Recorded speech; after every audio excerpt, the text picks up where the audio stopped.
Bella Thompson had always adored the smell of freshly baked pizza. For over a decade, it had welcomed her every morning as she unlocked the doors of Bella's Pizzeria, a dream she had built from the ground up in a small town in America. However, today, that familiar scent made her stomach churn as she stood across the street, dressed in clothes borrowed from her teenage daughter, Lily. "You can do this, Bella," she whispered to herself, adjusting the worn baseball cap that felt foreign on her head. Normally, she wore crisp business attire, but today she dressed like just another middle-aged woman trying to fit in with the crowd. The morning rush had just ended, and through the large windows, Bella could see her staff moving about with an unsettling casualness. Something was wrong with her restaurant, and it wasn't just the declining revenue numbers that had dropped by 40% in the past 3 months. The spreadsheets told a clear story, but it was the little things that really kept her up at night. Regular customers were missing. Mrs. Jenkins hadn't been in for her Veggie Supreme in weeks, the Martinez family had canceled their reservations, and even the local high school basketball team had started ordering from a competitor. Bella's heart sank at the thought of losing the community she had worked so hard to build. Pulling out her phone, Bella opened the restaurant's review page. One recent comment read, "Found hair in my pizza. Manager didn't care. Never coming back." Bella knew all her kitchen staff wore hairnets. It was a rule she enforced religiously.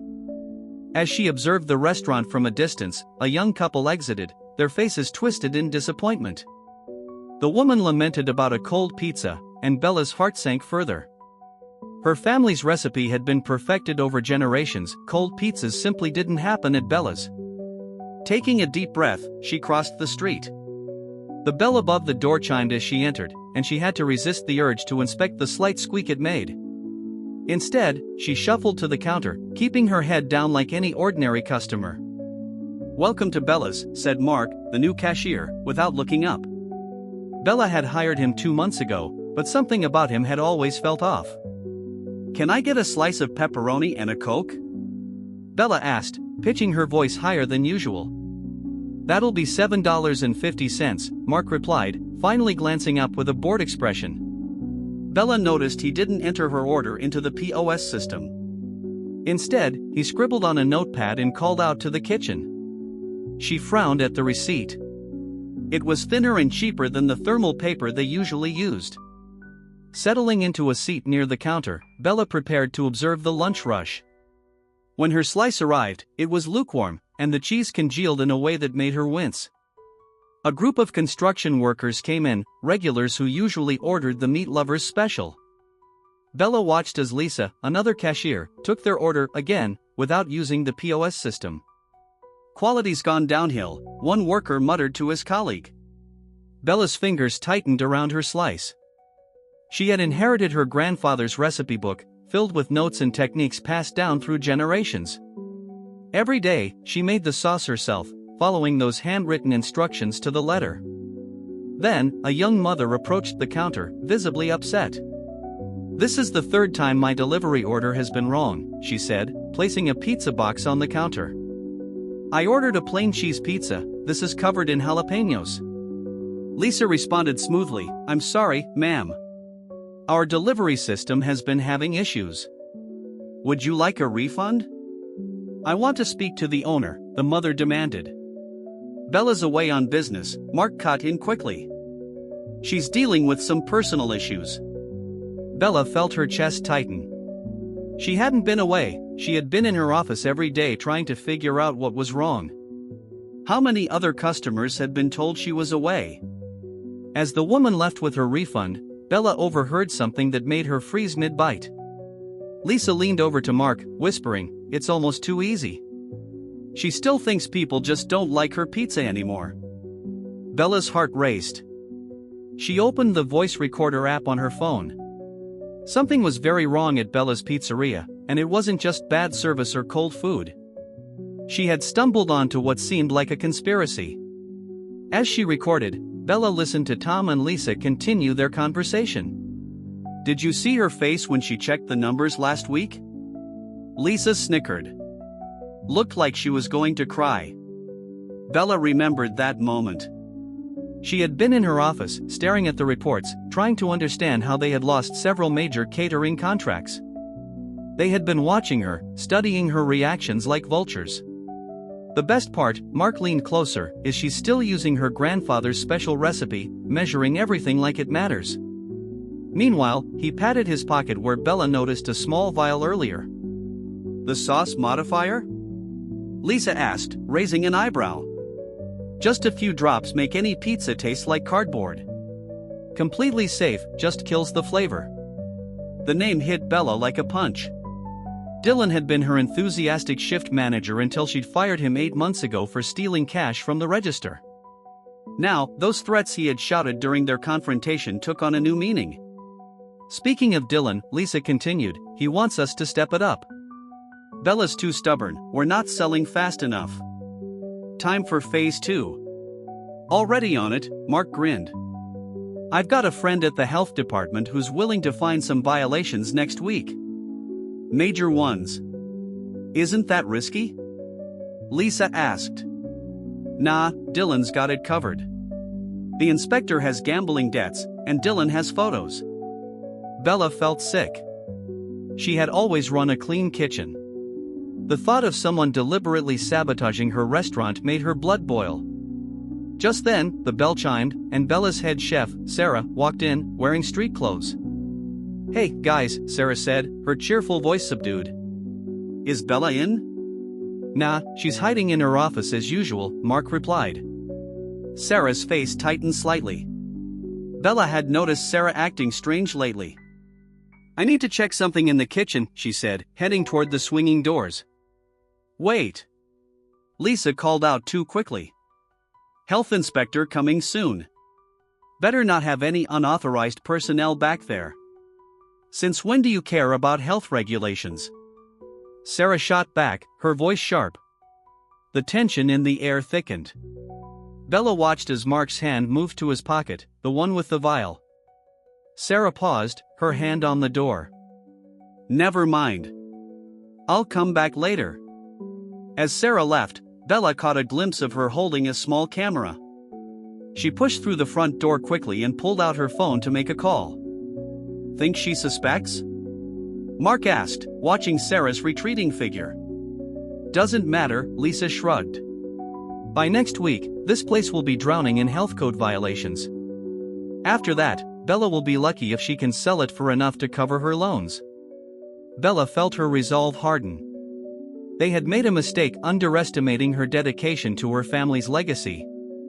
She had walked in looking for answers about poor service and had uncovered something much bigger. As Tom and Lisa continued their plotting, Bella began forming a plan. Sarah's behavior suggested she might be an ally. She reached for her phone, stopping the recording. She had evidence, but she needed more. The next 3 days were fraught with tension as Bella transformed her office into a command center. With Sarah's help, they recorded conversations and gathered documents to expose the conspiracy. They learned that Riverside Development Corporation was behind the sabotaging scheme and had plans to tear down Bella's pizzeria for a shopping complex. On the 4th day, Bella confronted Dylan publicly at the restaurant. The media was there, and she had evidence of his involvement. As he ranted about betrayal, Bella revealed the truth, turning the tide in her favor. With Dylan's public meltdown, Bella's restaurant gained support from the community, and she launched the Community Restaurant Protection Initiative to help other family-owned businesses facing similar threats. A month later, Bella stood outside her pizzeria, watching the line of customers wrap around the block. The media buzzed with news of Riverside's downfall, and Bella had solidified her legacy. As she prepared to pass down her family's recipes to her daughter, Bella knew that tradition, community, and integrity would always prevail in the world of restaurants. The grand reopening. As the grand reopening approached, Bella decided to hold a special event to celebrate not only her restaurant's revival but also the community that had supported her through the turmoil. She invited local families, friends, and even former patrons who had drifted away. In the days leading up to the event, Bella worked tirelessly to ensure everything was perfect. She revamped the menu, incorporating new dishes inspired by her travels and feedback from loyal customers. The old favorites remained, but she introduced a few unique pizzas that reflected her Italian heritage. On the day of the reopening, Bella stood in front of the restaurant, her heart racing with excitement. Colorful banners adorned the entrance, and balloons floated in the air. The smell of fresh pizza wafted from the kitchen, mingling with the sounds of laughter and joy from the crowd gathering outside. As the clock struck noon, Bella welcomed her guests with open arms, her smile radiant. Thank you all for coming. Today, we celebrate not just pizza but community, resilience, and the power of family, she announced, her voice filled with emotion. The crowd erupted in applause, and Bella felt a wave of gratitude wash over her. Families lined up to get their favorite slices, and children squealed with delight as they watched the pizzas being made right in front of them. Throughout the day, Bella mingled with patrons, sharing stories and laughter. She was overwhelmed by the support of her community, who had rallied around her during the dark days. Mrs. Jenkins, the longtime regular, hugged Bella tightly, tears in her eyes. "We never stopped believing in you, dear," she said. As the sun began to set, Bella took a moment to reflect on how far she had come.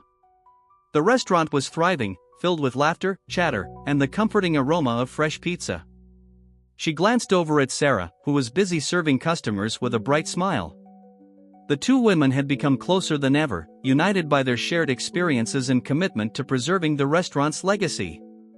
Just then, Lily, Bella's daughter, ran up to her, beaming with excitement. "Mom, can I help in the kitchen? I want to learn how to make the sauce." Bella's heart swelled with pride.